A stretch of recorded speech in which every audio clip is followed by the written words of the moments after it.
দুর্যোগপূর্ণ আবহাওয়ার কারণে হজরত শাহজালাল আন্তর্জাতিক বিমানবন্দরে ভোর থেকে বিমান চলাচলে বিঘ্ন ঘটেছে। টানা বৃষ্টির কারণে ঢাকায় অবতরণ করতে না পেরে অন্তত দুটি আন্তর্জাতিক ফ্লাইট সিলেট ও কলকাতায় ডাইভার্ট করা হয়েছে। একই সঙ্গে অর্ধশতাধিক আগমন ও প্রস্থান ফ্লাইট নির্ধারিত সময়ের তুলনায় দেরি হয়েছে। রোববার বিমানবন্দরের নির্বাহী পরিচালক এস.এম. রাগিব সামাদ এ তথ্য নিশ্চিত করেছেন।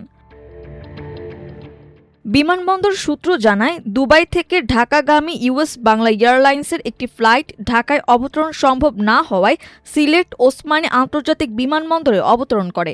অন্যদিকে চীনের গুয়াংজু থেকে আসা চায়না সাউদার্ন এয়ারলাইন্সের একটি ফ্লাইট কলকাতার নেতাজি সুভাষচন্দ্র বসু আন্তর্জাতিক বিমানবন্দরে অবতরণ করে।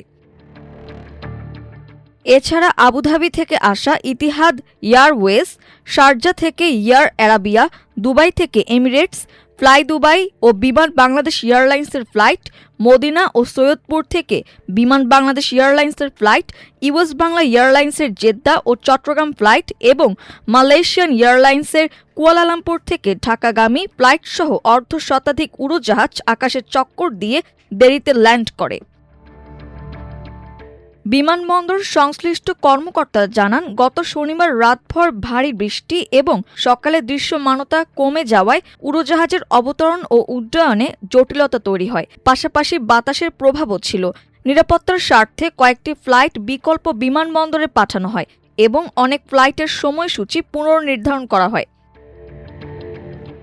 এদিকে বিদেশ থেকে আগত ফ্লাইটের প্রভাব পড়ে সার্বিক ফ্লাইট পরিচালনায়। সকাল থেকে বিভিন্ন এয়ারলাইন্সের ফ্লাইট দেরিতে অবতরণ করায় ঢাকায় অনেক যাত্রী অপেক্ষমান ছিল। এতে বিমানবন্দরে অপেক্ষমান যাত্রীদের দুর্ভোগ বাড়ে। মাল্টিমিডিয়া ডেস্ক, আমার দেশ।